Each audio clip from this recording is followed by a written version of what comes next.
It's right here, watch. Because lawlessness will abound. He's letting you know it will abound. Don't you let lawlessness decide your heart. Let his goodness have already captured it. See, when this happens, if you're walking in love, you're untouched.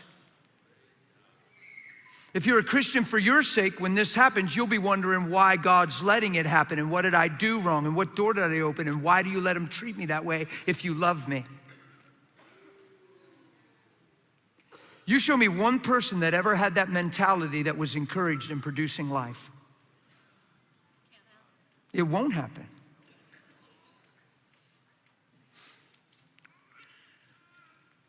You know the analytical thing I touched a little bit this morning? I have never in my life met a person professing to be analytical that admitted they were blessed and free and filled with God's Spirit. They were always overthinking and struggling and had questions. I've never seen a person confessing, almost priding themselves in being an analytical person that was walking in a confession of blessed. That should be a warning. Yeah?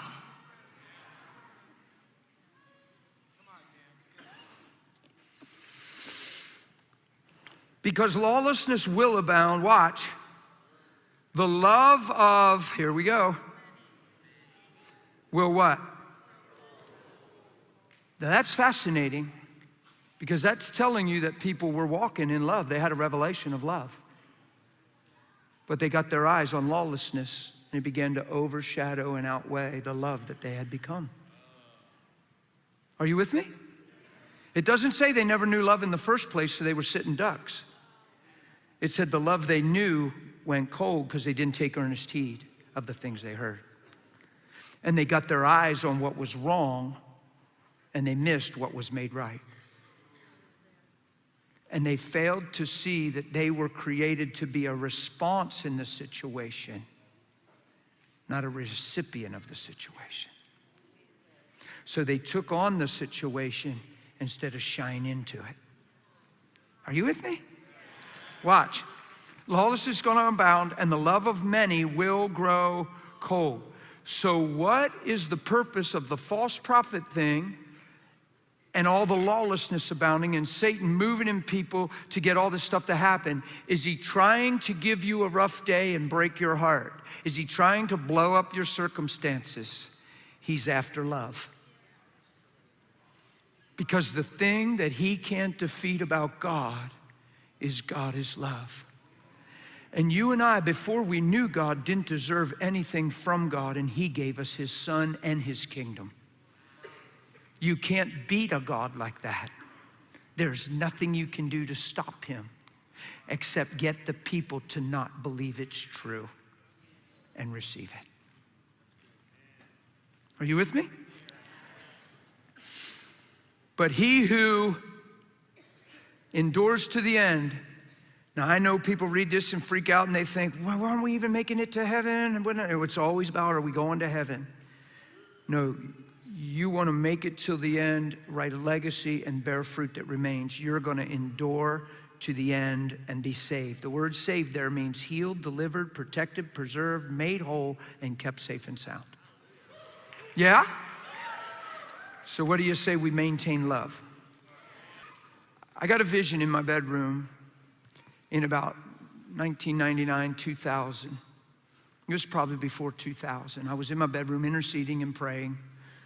I was probably a pastor. It was probably 98, 99. It doesn't really matter. It was way back there. Yeah. I was in my bedroom and I was praying and I was interceding and just praying, being with Jesus. And I had a vision. It wasn't with my eyes open.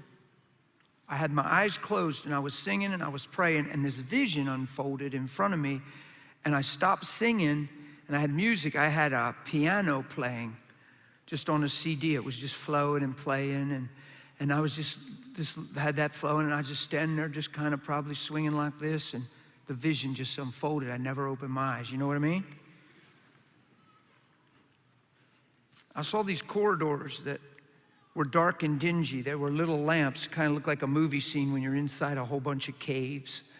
that all meet in a big living space or all come together. And there was little torches at the mouths of the holes. And there was all these black silhouettes and figures. And there was hysteria. It started to unfold that I could hear them. And there was cursings. And they were freaking out. This group was freaking out.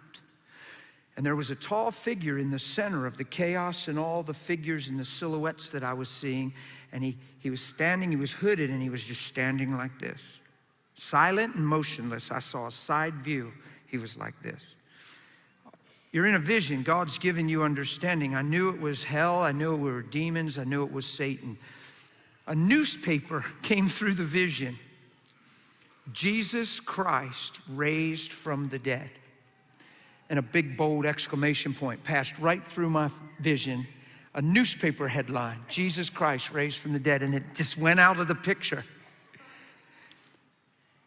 And I could hear hell freaking out, screaming at Satan, "You fool, we should have never followed you. We're finished now. God has brought salvation to men. Men can be filled with God's Spirit. Men can walk in the authority of His name. We are destroyed. We are finished." And they were freaking out because when they saw what they did and their eyes were open and all the scriptures came to light, they were freaking out.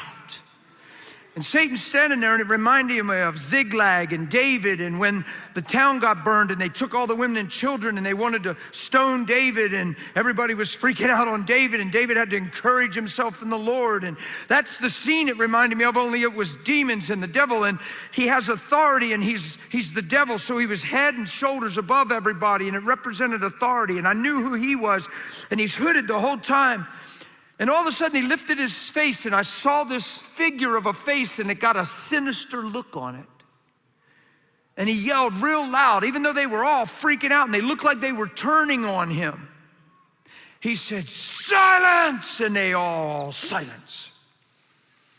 And he said, "It is true, we played into the hand of God. It is true that we opened the door for salvation to men. It's true that we shed innocent blood, and that blood is now on the mercy seat in God's throne room. It is true that we played into the wisdom of God." He said, "But we do not have to be moved, and we do not have to fret." He said, "We know we can't defeat God, but we know we can defeat them. We have defeated them from the beginning." This is what I heard. Remember Eve? Ha, ha, ha. Remember Adam? Huh. Every man is for himself. Every man lives for himself. God has paid a price for salvation to men, but we can stop it. I want you guys to come in here. They all came in. They're in a big huddle. He says, "Don't worry about them building churches. Don't worry about them preaching. Don't worry about them praying. Don't worry about their gatherings. Let them gather. Just keep their hearts far from who He is. Keep them hurt. Keep them frustrated. Get them to compete. Make them argue over their beliefs. Do whatever you can to keep what He paid for becoming real to them. Keep men stuck within men and keep them the same. But let them do what they do toward God, but make sure they're hurt inside, frustrated inside, and unforgiveness inside." Come on, guys. We know men. We know them from the beginning. Every man is for himself. We can do this, guys. And by the year, whatever I heard, by the year, whatever what it was, 2098, 99, it'll be no big deal. It'll be an Easter story, but there'll be no apparent change on the earth, even though God crucified His own Son. And I'm standing there bawling in this vision, thinking, how much has this come to pass? When you look at all the arguments in the church, all the division, all the stuff that has happened since that time. And he huddled them in and he said, we can do this. And it was like a rally before a basketball team or football team. They get somebody in the middle and get everybody fired up, and then they all run out in the field. That's what he was doing. And he said, we can do it, guys, to the four corners of the earth. Keep them blind, keep them deceived, make it all about them. Let their ministries be about what they're doing. Let's let them do it in the name of the Lord, but it's all about them. Keep it. And he was shouting all this stuff. He said, we can do it. And they're like, yeah. And they broke and everything went out the holes, out the caves. And Satan was standing there all by himself, still in that position, shaking his head. And I opened my eyes. And I cried for a very long time. And I asked God for mercy, and I asked God for wisdom. Here's why I told you that vision, I believe. Because I don't know, it just got big in my heart. He succeeded in that vision in many ways. When you hear somebody tell you a story like that, you have to make sure that he's not succeeding that vision in your life. When he says every man loves himself, you have to make sure he's wrong where you're concerned. When he says people don't love God, they need God, you have to make sure, no matter how much he's right, you have to make sure he's wrong where you're concerned. Are you with me? God has done the greatest thing that could be done. And there is innocent blood on the mercy seat of heaven crying out mercy upon men. His blood is speaking better things. So let's go after the better things. Amen? Amen.